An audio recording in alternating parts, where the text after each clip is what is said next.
ये जो संसार से तिरस्कृत है, हाँ, लेकिन भक्तों से पुरस्कृत है।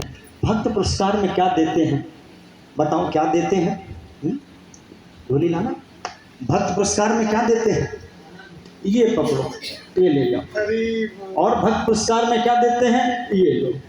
अब क्या करो? प्रेम के दीवाने हो जाओ। कैसे? कैसे दीवाने हो जाओ? ऐसे दीवाने जैसे मीरा हो गए।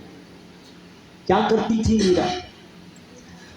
वो तो हरि नाम गुनगुनाने लगी और गली गली वह यही गाने लगी। और क्या हो गई? वह तो मीरा दीवानी हो गई। लेकिन हम किसके दीवाने हैं बताओ जरा?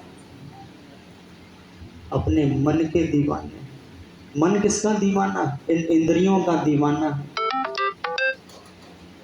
अब ये जो हमारी इंद्रियां हैं, आज से 10 साल पहले कैसी थी, आज कैसी हैं, 10 साल के बाद कैसे होंगी?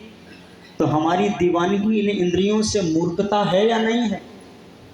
जब इंद्रियों में बल नहीं रहेगा, सामने विषय भोग तरो ताजा होगा, चाहे सूक्ष्म शरीर का हो चाहे स्थूल शरीर का हो। यानी मन बुद्धि अहंकार का विषय भोग हो या इन 5 कर्मेंद्रियों 5 जड़ इंद्रियों का विषय भोग हो, वो तो तरोताजा होगा। विषय भोग नहीं कमजोर पड़ेगा। कमजोर पड़ जाएंगी तो हमारी इंद्रियां, जैसे वो आता है ना राइट चॉइस बेबी, इसका क्या मतलब? किस लिए बोलते हैं ये? किस एडवर्टाइजमेंट में आता है? पेप्सी ना, और पेप्सी तो पेप्सी तो पहले भी तरोताजा थी। पीने वाले अपोलो में, एम्स में या कैंसर हॉस्पिटल में एडमिट हो गए। राइट चॉइस बेबी, वो चॉइस जो थी उनकी गलत थी, हमारी चॉइस बढ़िया है। क्या? Right choice baby. क्या करना है? ये 5 फिंगर्स जाता है उस दिन सब आपको क्या कहते हैं? पागल।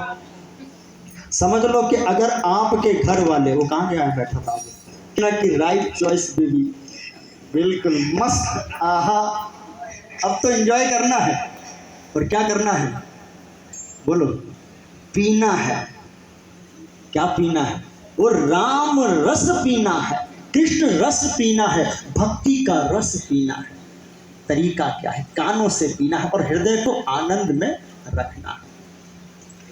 हृदय में आनंद है, संतोष है, तो जीवन में कभी भी किसी भी बात का आपको दुख नहीं होगा, असंतोष नहीं होगा। पूरा जीवन आनंद में ही आनंद में रहेगा। लेकिन एक बात यहाँ पर बहुत ध्यान देनी है।